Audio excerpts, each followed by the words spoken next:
మనం చెప్పుకున్న రాజకుమారుడి కథలో ఆ రాజ్యానికి రాజ్య ప్రజలకు ఉన్న లోటేమిటి? రండి ఈరోజు మనం తెలుసుకుందాం. ఆ రాజ్యానికి ఉన్న లోటల్లా మరేమిటో కాదండి, ఆ మహారాజుకు సంతాన ప్రాప్తి లేకపోవడం, ఆ రాజ్యానికి ఒక యువరాజు లేకపోవడం.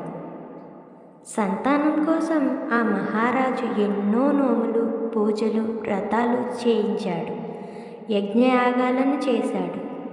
అంతేకాదండి, ఎన్నో దాన ధర్మాలను కూడా చేసేవాడు.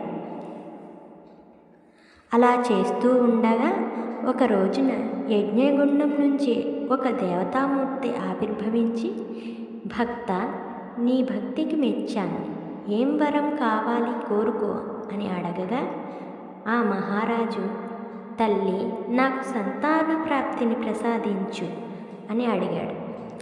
వెంటనే ఆ దేవతామూర్తి, తదాస్తు, నీకు 2 పరాక్రమవంతులైన మగపిల్లలను, ఒక తేజోవంతమైన ఆడపిల్లను ప్రసాదిస్తున్నాను, కానీ నాదొక షరతు అని చెప్పగా ఆ మహారాజు దిగ్భ్రాంతికి గురై, తల్లి, ఏమిటా షరతు అని అడిగారు.